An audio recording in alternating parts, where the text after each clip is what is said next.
어떤 정신병원에 한 정신병자가 들어왔습니다. 그는 늘 이렇게 외쳐댔습니다. 나는 하나님의 아들이다. 나는 하나님의 아들이다. 같은 병원 안에 있는 다른 정신병자들은 매일같이 똑같은 그 소리를 듣다 보니까 조금씩 뭔가 이상해지기 시작했습니다. 그러다가 어느 날 한 정신병자가 듣는 게 너무 지겨웠던지 이렇게 말합니다. 야, 나는 너 같은 아들 준 일이 없다. 누가 웃으라고 지어낸 유머인 것 같은데 여러분, 미친 사람들의 특징을 아십니까? 미친 사람들의 특징을 여러분들 아십니까? 예정교회의 문방현 장로님이란 분이 미친 사람에게는 4가지 특징이 있다고 합니다. 첫째로 미친 사람은요, 아무에게나 말을 건다고 합니다. 이 사람, 저 사람, 이 조건, 저 조건 따지지 않고 그냥 말을 건다고 합니다. 걸지 말아야 되는데도 걸고 괜히 말을 건다고 합니다. 둘째로, 미친 사람은 아무 곳에나 들어간다고 합니다. 절이든 교회이든 성당이든 가정집이든 내 집도 아닌데 그냥 때와 장소를 가리지 않는다고 합니다. 셋째로 미친 사람은 아무나 보고 웃는다고 합니다. 어느 택시기사가 정신병원에 들어가는 사람을 자주 태워다 주다 보니까 미친 사람과 정상인을 구분할 수 있게 되었다고 합니다.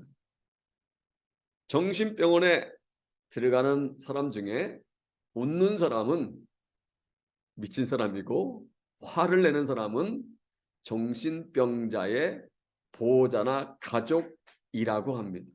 반대로 정신병원에서 나오는 사람이 계속 웃고 있으면 외출하는 것이지만 정신병원에 나오는데 화가 나 있으면 정신병을 고침받고 퇴원하는 사람이라고 합니다. 미친 사람은요, 화를 내지 않고 항상 웃는다고 합니다. 넷째로 마지막입니다. 미친 사람은 무슨 말을 해도 상처를 받지 않는다고 합니다. 정상적인 사람은요, 복잡하게 생각합니다. 머리를 굴리고 또 굴리고 그러기 때문에 조그만 것에도 조그만 말에도 상처를 받지만 미친 사람은 단순하게 생각하고 단순하게 받아들이기 때문에 어떤 상대방이 말을 해도 상처를 받지 않는다고 합니다. 그래서 정상적인 사람은 내적 치유니 상담이 필요하지만 미친 사람에게는 내적 치유나 상담 같은 것이 필요 없다고 합니다.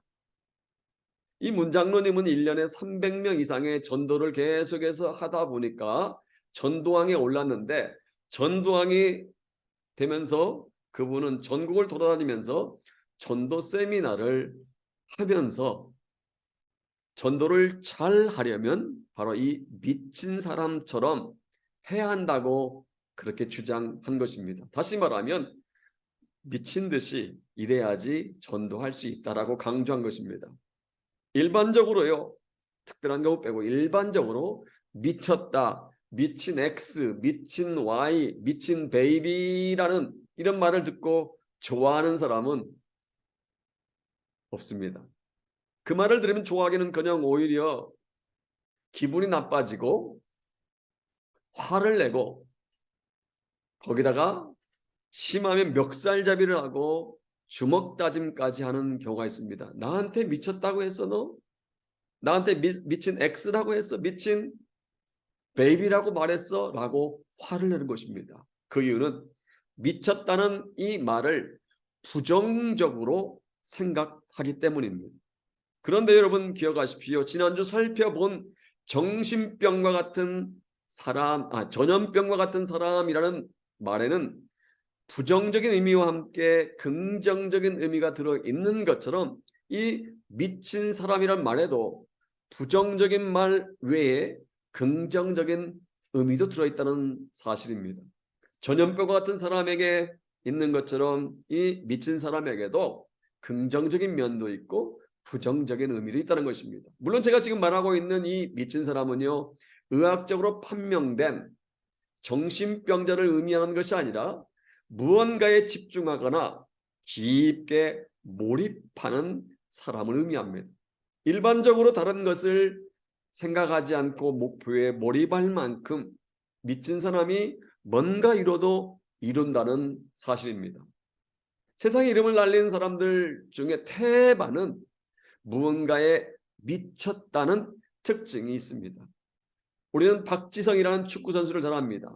그 선수는 키도 작고 평발이라는 신체 핸디캡이 있음에도 불구하고 축구에 미쳤기 때문에 세계 최고 구단인 영국의 맨체스터 유나이티드라는 팀에서 오랫동안 활약하고 대한민국 축구팀의 주장까지 했습니다.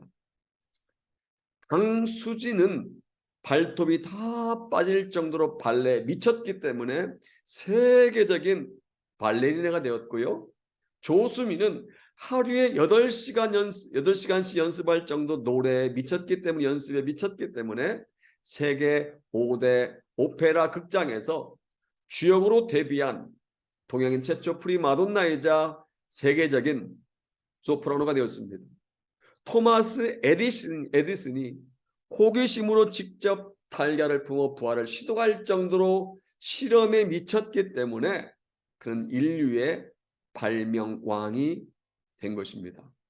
어떻게 보면 지금까지 미친 사람들에 의해 세상이 변했고 지금도 미친 사람에 의해 변해간다고 해도 과언이 아닙니다. 일반적으로 미친 사람은요, 무언가에 몰입한 사람은요, 그것 외에 다른 것을 잘 생각하지 않습니다. 그러한 사람은 시간도 돈도 가족도 친구도 심지어 먹는 것과 잠자는 것도 있고 자기가 세운 목표를 향해 달려가고 최선을 다해 노력을 합니다. 이런 사람은 주위 사람들로부터 쟤 미친 거 아니야? 저 친구 뭐뭐에 미쳤어. 미치지 않고서 어떻게 그렇게 행동하냐? 라는 말을 듣습니다. 성경에 보면 미쳤다는 말을 들은 사람들이 많이 있습니다. 창세기 7장에 등장한 노아가 그랬습니다. 창세기 7장 17절부터 20절까지를 말씀 보면 40일 동안 계속해서 비가 내리다 보니까 세상이 물에 잠기게 됩니다. 나중에는 산 꼭대기에 있던 방주가 물 위로 뜨게 되었습니다. 그러니까 노아가 어디에 배를 졌습니까? 바닷가나 강가에 배를 졌습니까? 아닙니다. 노아는요, 산 꼭대기에 배를 지은 겁니다. 이것을 보고 얼마나 많은 사람들이 노아를 비난했겠습니까? 배를 만들려면 바닷가나 강가에서 만들어야지 산 꼭대기에서 만들다니 미치지 않고서야 어떻게 저렇게 행동을 하냐. 저 혼자 의인인 척 하더니 좋구만. 미쳤어. 아마 이런 말들을 동네 사람들 수군수군 했을 것입니다. 배가 완성된 후에 수많은 동물들을 각기 쌍으로 배 안으로 데리고 들어갈 때 얼마나 많은 사람들이 노아를 미쳤다고 했겠습니까? 도대체 수많은 동물들을 배에 싣는 이유가 뭐야? 노아 씨가, 미스터 노아가 동물원 차리려고 하나? 또 짐승들에게 먹일 양식, 건초들, 그것들을 배 안으로 들일 때 얼마나 많은 사람들이 조롱했겠습니까? 저 아저씨 좋은 분인데 정신이 살짝 나갔나 봐. 배에다 건초를 쌓다니 저 친구 배가 창고인 줄 아나? 미쳤어. 아마 정신 나갔다고 미쳤다고 많은 사람들이 비웃었을 것입니다. 마가복음 3장에 보면 주님께서도 노아처럼 미쳤다는 소리를 들으신 적이 있습니다. 사역을 시작한 지 얼마 되지 않아 셀 당시에 북쪽의 갈릴리 지방은 말할 것도 없고 남부의 유대 지방과 동쪽인 요단강 건너 두로와 시돈 등 모든 사람들의 화제는 바로 주님에 대한 이야기였습니다. 여기저기에서 주님에 대한 이야기를 하면서 주님께로 몰려왔습니다. 마가복음 3장 20절과 21절을 보면 몰려온 사람들 중에는 예수님의 친척들도 있었습니다. 제가 한번 읽어볼까요? 집에 들어가시니 무리가 다시 모임으로 식사할 겨를도 없는지라 예수의 친족들이 듣고 그를 붙들러 나오니 이는 그가 미쳤다 함일러라. 여기서 놓쳐서는 안 될 부분이 두 곳이 있습니다. 하나는 예수의 친척들이고 또 다른 부분은 이는 그가 미쳤다 함일러라 이 말씀입니다. 쉽게 말하면 이렇게 말할 수 있습니다. 친척들은, 예수님의 친척들은 예수를 만나자마자 야, 네가 미쳤다는 소리를 듣고 왔다. 너 지금 뭐 하는 거니? 너를 가만히 두면 안 되겠다. 우리가 미친 너를 붙잡아 가려고 이곳에 왔다 라고 말을 했다는 것입니다. 그러니까 우리의 구세주가 되시는 예수님도 미쳤다는 말을, 그것도 가까운 친척들로부터 미쳤다는 말을 들었다는 것입니다. 오늘 우리가 읽은 본문에도 미친 사람이라는 소리를 들은 한 사람이 등장합니다. 사도 바울이 바로 그 주인공입니다. 요즘 우리가 매일 큐티를 통해 살펴보고 있는 것처럼 바울은 계속해서 재판을 받고 있습니다. 지난주 우리가 살펴본 것처럼 예루살렘에서 가이사랴로 내려온 대제사장 아나니아 일행은 더둘러는 변호인을 통해서 벨리스 총독 앞에서 바울을 향해서 얘기합니다. 전염병과 같은 사람이다. 누구든지 그를 만나기만 하면 예수를 믿게 되기 때문에 전염병과 같은 사람이라고 고소했습니다. 벨리스 총독은 천부장 루시아가 예루살렘에서 가이사랴로 내려오면 그때 재판을 속개하겠다고 하고 바울에게는 어느 정도의 자유를 부여해 주었습니다. 하지만 바울의 판결이 연기된 후 2년이 지났을 때 벨릭스 총독은 로마 중앙정부로부터 해임을 당하고 후임으로 베스토가 가이사랴의 총독으로 부임했습니다. 여러분 헷갈리지 마세요. 전임은 벨릭스, 후임은 베스토. 벨릭스가 잘리고 베스토가 총독으로 부임했다는 것입니다. 베스토가 부임한 지 사흘 만에 만난 유대 지도자들이 가이사랴에 잡혀있는 바울을 예루살렘으로 데리고 와서 재판을 진행해달라고 건의합니다. 하지만 벨릭스 총독으로부터 그 말을 전해 들은 바울은 자신은 죄가 없다라고 말을 한 후에 로마 시민권자로서의 권리를 주장하면서 직접 로마에 가서 황제에게 재판을 받겠다고 상소합니다. 이렇게 해서 총독 베니스가 주관하는 가이사랴 재판은 끝났는데 수일 후에 아그리빠 일행이 찾아옵니다. 그는 로마 황제가 인정해준 분봉왕, 즉 군주였습니다. 그가 직접 유대 나라, 유대 땅을 통치하지는 않았지만 대제사장 임명이라든지 파면이라든지 성전, 청고 등을 관리하는 권한을 갖고 있기 때문에 유대 사회에서는 나름 막강한 영향력을 행사하고 있었습니다. 그는 베스토 총독에게 바울의 변론을 듣고 싶다고 건의하자 베스토 총독이 허락을 해줍니다. 그러다 보니까 지금 바울은 네 번째 재판을 변론을 하는 것입니다. 첫 번째는 천부장 루시아에게, 두 번째는 벨릭스 총독에게, 세 번째는 베스토 총독에게, 그리고 지금 네 번째로 아그리빠 군주, 아그리빠 분봉왕 앞에서 다시 변론을 하게 됩니다. 1절 말씀을 한번 보겠습니다. 제가 1절 말씀 읽겠습니다. 아그리빠가 바울에게 이르되 너를 위하여 말하기를 네게 허락하노라 하니 이에 바울이 손을 들어 변명하되, 여기서 변명이라는 단어가 나옵니다. 좀 더 정확히 말하면 변론이라고 말할 수 있습니다. 고소나 고발을 당하면 자신의 무죄를 드러내기 위해서 진술을 하게 되는데 이것을 법정 용어로 변론이라고 합니다. 또한 개인 간에 억울한 일을 당하거나 힘든 일을 당하거나 누명을 쓸 때 자신의 억울함을 표출하기 위해서 말을 하는데 이것을 우리는 변명이라고 말합니다. 우리가 살다 보면 이런저런 이유로 변명을 할 때가 있습니다. 어떤 잘못이나 실수를 저지른 후에 처한 상황 때문에 어쩔 수 없이 그렇게 할 수밖에 없었다고 이런저런 말로 변명을 합니다. 직장생활 10년째 하고 있지만 부모 잘못 만나서 아직도 원룸에 살고 있다고 그렇게 변명을 하는 청년도 있고요. 아들이 친구를 잘못 만나서 공부를 못하게 되었다고 변명을 하는 부모도 있습니다.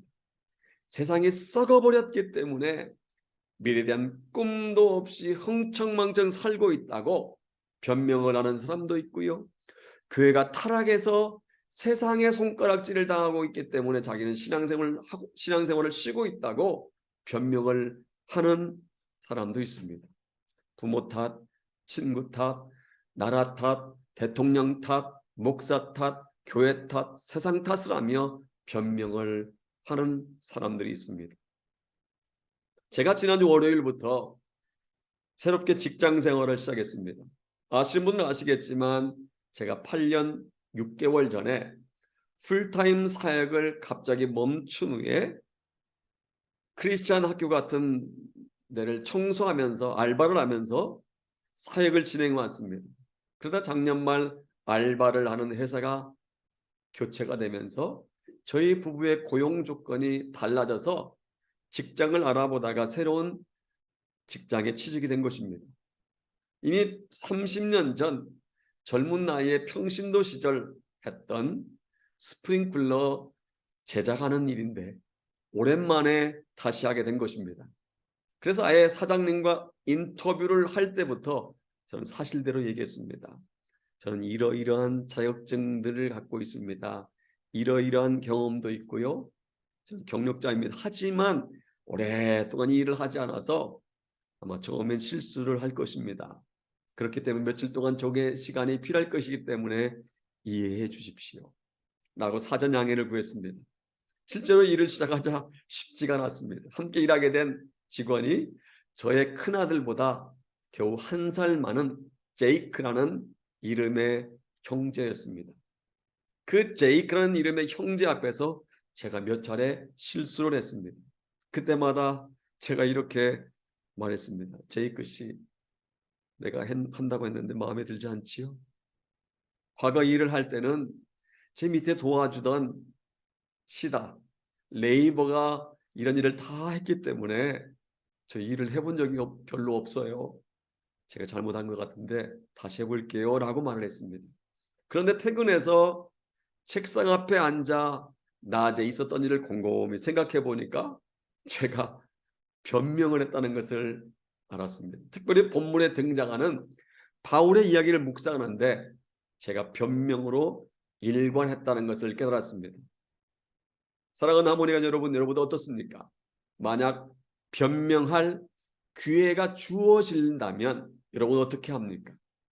자기의 실수나 잘못을 있는 그대로 인정하는 사람입니까?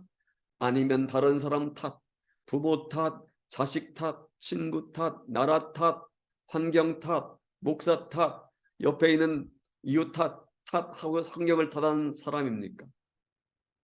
본문으로 다시 돌아와서 바울은 아그리빠 왕으로부터 변명할 기회를 얻었습니다. 보통 사람 같으면 그동안 말도 안 되는 누명을 쓴 것과 얼마든지 자신의 억울함을 토로할 수도 있었습니다. 하지만 바울은 그렇게 하지 않고 오히려 자기에게 주어진 변명의 시간을 복음에 전하는 시간으로 기회로 삼았습니다. 2절부터 쭉 말씀을 살펴보면 그런 변론, 변명, 아니 좀 더 정확히 말하면 간증을 합니다. 젊은 나이에 혈기가 왕성했던 시절에 예수 믿는 자들을 핍박하는 데 앞장섰던 과거 이야기를 쭉 진행합니다. 12절부터는 자신이 다메섹으로 가다가 예수를 만난 사건, 그리고 그로 인해서 회심한 변화된 일에 대해서 말합니다.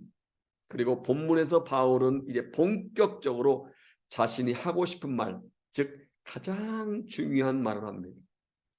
20절에 보면 자신이 변화된 후에 다메섹과 예루살렘은 물론 유대의 온 땅을 다니며 복음을 전했다고 밝힙니다. 그런데요, 22절을 보면 매우 중요한 말씀을 발견할 수 있습니다. 다 같이 22절 말씀 볼까요? 같이 22절 말씀 읽겠습니다. 하나님의 도우심을 받아 내가 오늘까지 서서 높고 낮은 사람 앞에서 증언한 것은 선자들과 모세가 반드시 되리라고 말하는 것밖에 없으니.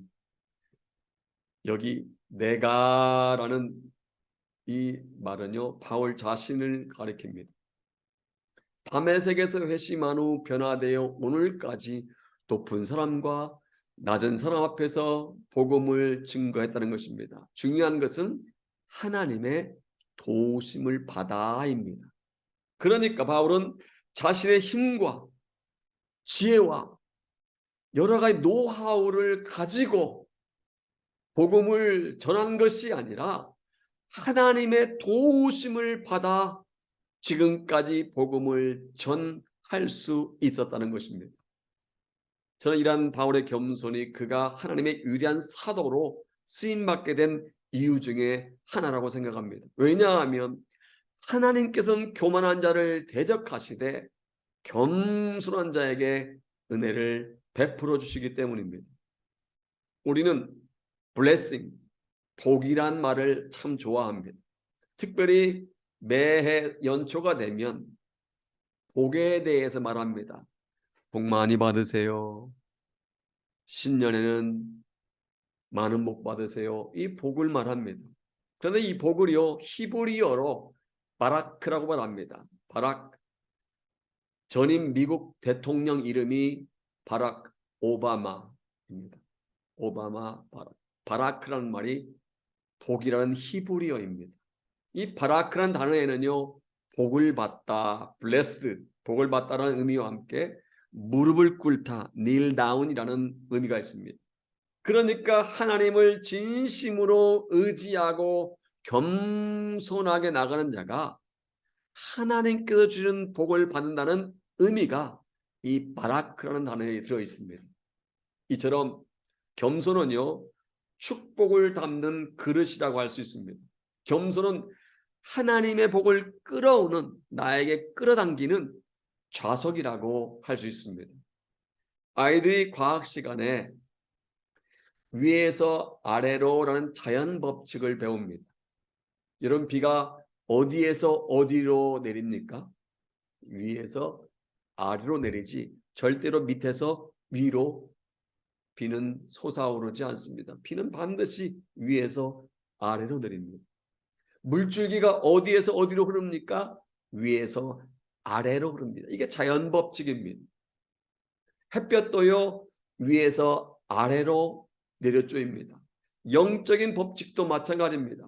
물이 위에서 아래로 흐르는 것처럼 은혜도 위에서 아래로 흘러내립니다. 복도 아래에서 캐내는 것이 아니라, 품어 올라오는 것이 아니라, 복도, blessing도 coming from above, 위에서부터 내려온다는 사실입니다.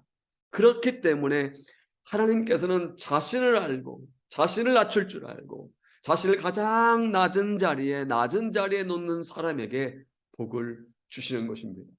잠언 29장 23절에서 말씀하는 것처럼 우리가 교만하면 낮아지게 되고 겸손하면 영예를 얻게 되는 줄로 믿습니다.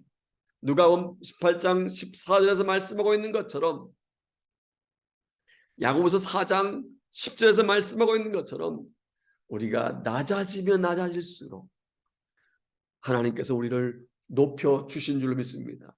우리가 겸손해지면 겸손해질수록 하나님께서는 우리를 높여 주시는 줄로 믿습니다.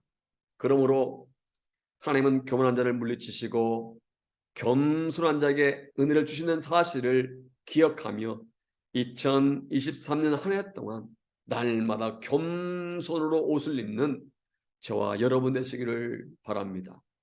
낮아짐으로 높아짐을 경험하고 겸손한 자에게 주시는 하나님의 은혜와 복을 경험하는 저와 여러분 되시기를 주님의 이름으로 축복합니다.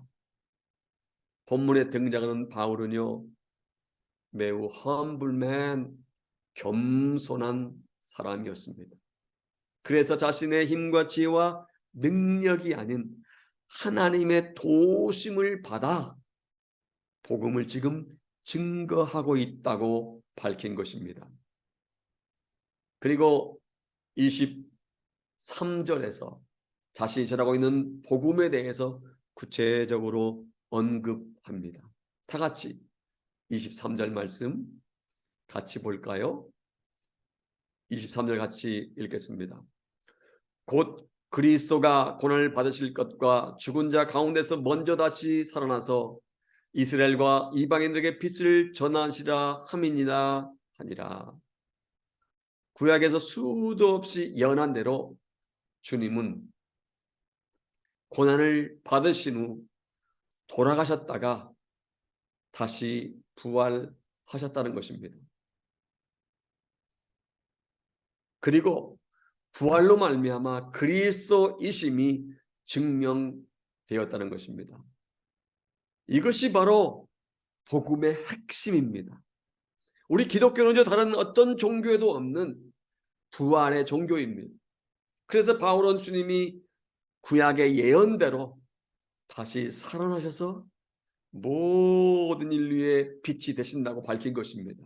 주님은 자신의 동족인 유대인들에게 뿐만 아니라 이방인들에도 구원의 빛을 선포하실 분이라는 것입니다. 지금 바울이 누구 앞에서 이 주님을 이렇게 소개하고 있습니까? 아그리빠 왕 앞에서 이 주님을 소개하고 있습니다. 우리가 이미 살펴본 1절 말씀처럼 아그리빠 왕이 허락했기 때문에 바울은 손을 들어 아그리빠 왕 앞에서 변론을 간증을 복음을 전하고 있는 것입니다. 좀 더 정확히 말하면 바울은 자신의 무죄를 증명하기 위해서 변론을 빌미로 전도하고 있는 것입니다. 그런데 옆에서 지켜보던 베스도 총독이 난리를 칩니다. 다 같이 24절 말씀 같이 읽겠습니다. 바울이 이같이 변명함에 베스도가 크게 소리내어 이르되 바울아 네가 미쳤도다. 네 많은 학문이 너를 미치게 한다 하니. 이 말씀에 의하면 베스도는 바울의 학문을 인정했습니다. 그런 폭넓은 지식과 논리적이고 막힘없는 말을 하는 바울의 변론을 듣고 바울의 학문을 인정하지 않을 수 없었습니다. 사실 바울은 당대 최고의 석학인 가말리엘 선생 밑에서 공부했기 때문에 구약의 율법에 정통했고요. 이외에도 헬라 철학이라든지 각종 학문의 폭넓은 지식을 소유하고 있었습니다.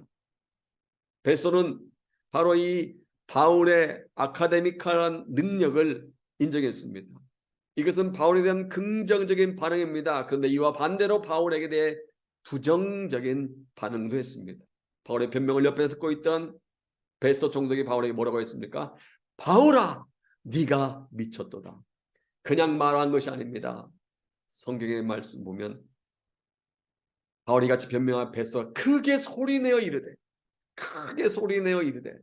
다시 말하면 he shout 외쳤다는 고함을 쳤다는 것입니다.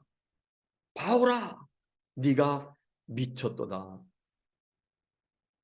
베스도 총독은 이해할 수 없었습니다. 예수님은 죽었는데 부활하여 바울에게 보이셨다는 것을 믿을 수가 없었습니다. 바울의 지적 능력으로 인해서 바울이 종교적인 광신자가 되었다고 생각했습니다. 그것을 강조하기 위해서 24절에 보면 미쳤다. 바울아 네가 미쳤다. 네 학문이 너를 미치게 한다라고 2번씩이나 강조했습니다. 베소는 바울로부터 변명을 빙자한 복음을 몇 차례 들었음에도 불구하고 복음을 받아들이기는커녕 오히려 바울이 미쳤다고 생각한 것입니다. 보라신 주님을 소개받았음에도 불구하고 오히려 주님을 소개한 바울이 헷가닥했다고 착각한 것입니다. 그냥 미쳤다고 한 것이 아니라 소리내어서 미쳤다고 외친 것입니다. 여러분 한번 상상해 보시기 바랍니다. 만약 어떤 사람으로부터 여러분들이 요한아 네가 미쳤도다,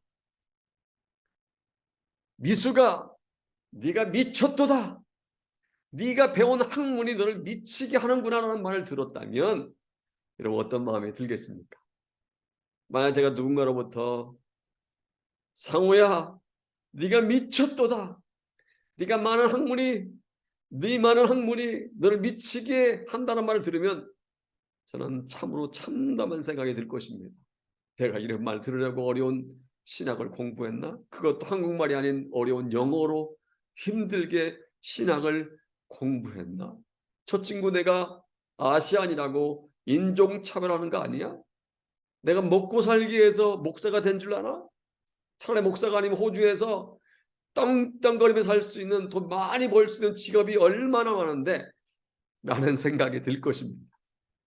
그리고 나를 미친 사람이라고 한 그 사람과 깃대로 올리며 싸우거나 아예 더 이상 말을 섞지 않고 상종조차 하지 않을 것입니다. 그런데요, 본문에 보면 바울은 우리와 다르게 반응했다는 것을 알 수 있습니다. 베스토 총독이 자기를 향해 미쳤다라고 하는 말에 바울이 어떻게 반응한 줄 아십니까? 25절 다 같이 보겠습니다.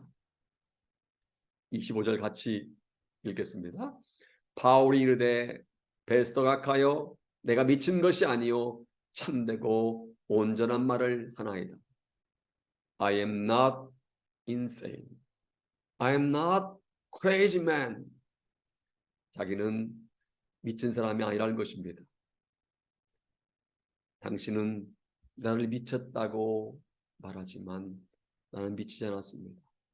내가 지금 정신 나가서 헛된 말을 하는 것이 아니라 맑은 정신으로 오히려 진실을 말씀드리고 있는 것입니다. 라고 바울이 밝힌 것입니다. 이처럼 미쳤다고 하는 베스토 총독의 말에 바울은 이성을 잃지 않았습니다.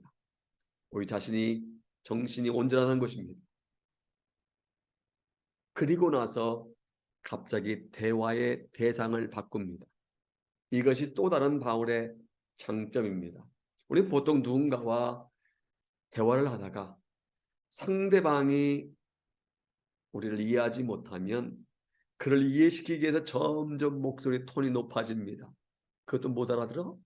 정말 못 알아듣는단 말이야? 내가 몇 번째 얘기했어? 지금 세 번째 얘기하는 거야? 아니 머리가 어떻게 된 거 아니야? 점점 목소리가 커집니다. 그래서 나중에 목에 핏대를 세우고 화를 내기도 합니다. 그런데 오늘 본문에 보면 바울은 자신의 말을 이해하지 못하는 베스토 총독과 더 이상의 대화를 진행시키지 않습니다. 다 같이 26절 같이 보겠습니다. 왕께서는 이 일을 아시기로 내가 왕께 담대히 말하노니 이 일에 하나라도 아시지 못함이 없는 줄 믿나이다. 이 일은 한쪽 구석에서 행한 것이 아니니이다. 바울은 베스토가 총독이 자신의 말을 이해하지 못하는 것을 알고 더 이상 그에게 말을 하지 않습니다. 그 대신 자신의 말을 충분히 이해할 수 있다고 여겨지는 아그리빠 왕에게 호소한 것입니다.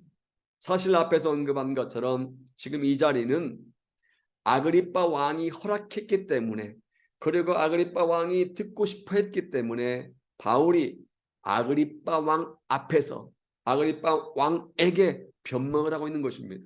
근데 중간에 베스토 총독이 끼어들어서 바울아 네가 미쳤도다, 네 학문이 너를 미치게 한다라고 말하는 바람에 바울이 잠시 아그리빠 왕과의 대화를 멈추고 베스토 총독과 말을 주고받았지만 다시 원래대로 아그리빠 왕에게 말한 것입니다. 아그리빠 왕은 유대인이었기 때문에 주님에 대해서 잘 알고 있었습니다. 그리고 주님의 고난과 부활 사건은 한쪽 구석에서 일어나는 것이 아니라 많은 사람들이 있는 공공장소에 일어난 사건이기 때문에 그도 십자가 사건을 알고 있었습니다. 여기 내가 왕께 담대히 말하노니라는 말은 바울이 담대하게 십자가의 복음을 전하고 있다는 의미입니다. 베스도 총독이 자기를 향해 미쳤다 라고 2번씩이나 말하며 광인 취급을 하는데도 가이사랴에 사는 유력 인사들과 천부장들이 눈에 불을 켜고 앉아있는 공개된 청문회장이었음에도 불구하고 바울은 담대하게 십자가의 복음, 부활의 복음을 전한 것입니다. 이처럼 세상적인 관점에서 보면 미쳤다고 치부할 정도로 바울은 복음에 미친 줄로 믿습니다. 베스도 총독이 공개적으로 바울아 네가 미쳤도다 라고 말할 정도로 바울은 시기와 장소와 대상과 상황에 상관없이 주님을 증거할 만큼 미치되 긍정적으로 미친 줄로 믿습니다. 사랑하는 하모니가 여러분, 이제 한 얘기를 소개하고 말씀을 맺겠습니다. 앞에서 소개한 토마스 에디슨 이야기입니다. 에디슨은요, 젊은 시절 하루 평균 18시간씩 일했다고, 즉 실험을 했다고 합니다. 어느 한 친구가 에디슨에게 물었답니다. 성공을 꿈꾸는 사람은 누구나 자네처럼 하루에 18시간씩 일해야 하는가? 그러자 에디슨은 친구만의 고개를 흔들면서 이렇게 말했다고 합니다. 그렇지 않네. 사람은 누구나 깨어있는 시간 동안 뭔가를 하지. 직장에서 일을 하든지 집에서 쉬든지 또는 신문을 읽거나 산책을 하나 만일 그들이 아침 7시 일어나 저녁 11시에 잠자리에 든다면 그들은 18시간을 활용한 셈일세. 나 역시 마찬가지라네.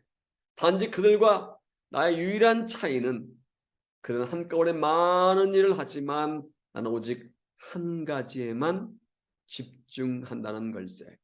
만일 사람들이 진짜 원하는 한 가지 목표에 집중한다면 그들 역시 성공할 수 있을 걸세. 그러나 대부분 문제는 사람들이 목표를 가지고 있지 않다는 점이네. 다른 모든 것을 포기하고 매달릴 한 가지 목표 말일세. 저는 이 이야기가 우리에게 주는 교훈이 있다고 생각합니다. 집중을 잘하는 사람이 뭔가를 이뤄도 이룰 수 있다는 것입니다.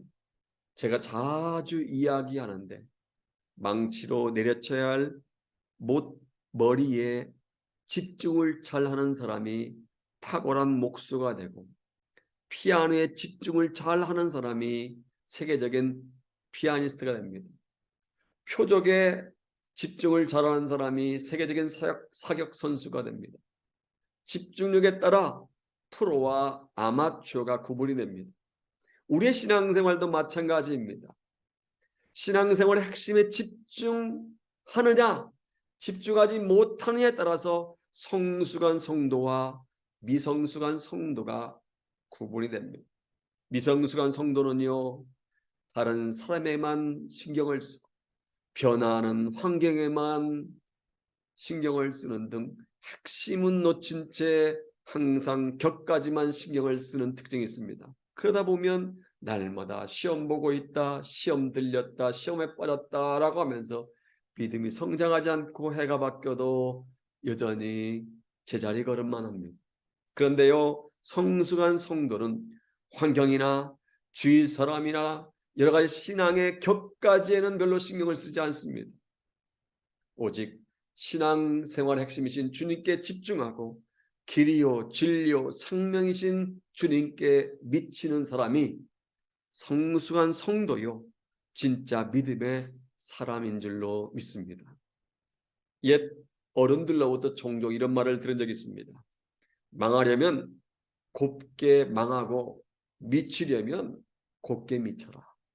망하려면 곱게 미치고 미치려면 곱게 망하고 미치려면 곱게 미쳐라. 무슨 말일까요? 대충 망하면 또다시 같은 실수를 반복할 수 있기 때문에, 그로 인해서 다시 또 망할 수 있기 때문에 차라리 망하려면 깔끔하게 망해야 한다는 것입니다. 쓸데없는 것 때문에 미치지 말고 좋은 것에, 필요한 것에 미쳐야 한다는 것이 바로 이 어른들이 한 망하려면 곱게 망하고 미치려면 곱게 미쳐야 한다는 말입니다. 세상에 썩어질 것들 때문에 미치지 말고 가장 가치 있는 것에, 가장 중요한 것에, 가장 귀한 것에 미쳐야 한다는 것입니다. 바울은요, 가장 귀한 것에 미쳤습니다. 가장 중요한 것에 미쳤습니다. 가장 귀한 분에 미쳤습니다. 그렇기 때문에 주님께서는 당신의 사명에 미친 바울을 통해 당신의 계획을 이루어 가신 것입니다. 사랑하는 여러분, 바울처럼 미치되 곱게 미치는 저와 여러분 되기를 소원합니다. 물질이나 명예나 취미나 주위 사람들에게 미치기보다 믿음의 주요 온전케 하시는 주님께 미치시기 바랍니다. 별로 중요하지 않은 것들에 미치지 말고 바울처럼 주님께 주신 사명에 미치는 저와 여러분 되시기를 주님의 이름으로 축복합니다. 아멘.